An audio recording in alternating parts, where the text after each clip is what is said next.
पाठ 11 सूरजकुंड मेला। सूरजकुंड मेला हरियाणा राज्य के फरीदाबाद शहर में प्रतिवर्ष लगता है। इस मेले में प्रत्येक वर्ष किसी एक राज्य को थीम बनाकर उसकी कला, संस्कृति और परंपराओं को दर्शाया जाता है।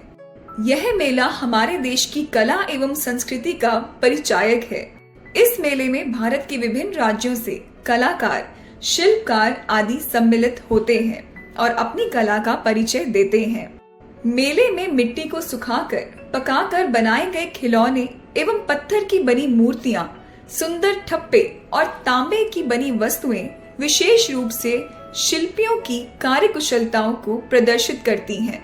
विभिन्न राज्यों से आए कलाकार अपने अपने प्रांतों के अलग अलग मंडप सजाते हैं। वास्तव में यह मेला भारत की विशेषता, विविधता में एकता को दर्शाता है। इस मेले का प्रमुख उद्देश्य भारत के परंपरागत रीति रिवाजों को कायम रखना है। इसके साथ ही ग्रामीण भारत की संस्कृति और परंपरा को दिखाना है।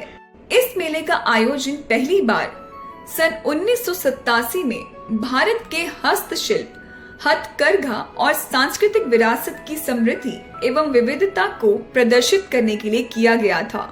सूरजकुंड मेले का हर साल अलग थीम होता है। थीम के अनुसार ही मेला स्थल की साज सज्जा की जाती है। पूरे विश्व से लोग इस मेले को देखने आते हैं। सूरजकुंड का अर्थ है सूर्य की झील। सूरजकुंड का नाम यहाँ 10वीं सदी में तोमर वंश के राजा सूरजपाल द्वारा बनवाए गए एक प्राचीन रंगभूमि सूर्यकुंड से पड़ा। यह एक अनोखा स्मारक है। इसका निर्माण सूर्य देवता की आराधना के लिए किया गया था। इस मेले में विभिन्न राज्यों के विशेष व्यंजन तो मिलते ही हैं, इसके साथ साथ विदेशी व्यंजन भी मिलते हैं। तरह तरह के झूले, संगीतमय वातावरण तथा नृत्य समारोह इस मेले में चार चांद लगाते हैं। मेला परिसर में चौपाल और नाट्यशाला नामक खुले मंच पर सारे दिन विभिन्न राज्यों के लोक कलाकार अपनी अनूठी प्रस्तुतियां करते हैं। शाम के समय विशेष सांस्कृतिक कार्यक्रमों का आयोजन होता है।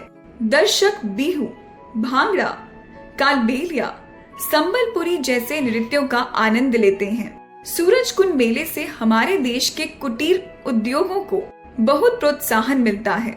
यह शिल्प मेला भारत के हजारों शिल्पकारों को अपनी कला और उत्पादों को व्यापक रूप से पर्यटकों को दिखाने में मदद करता है। इसके साथ ही अपनी प्रतिभा दिखाकर 60 देशों के लिए एक अवसर भी प्रदान करता है।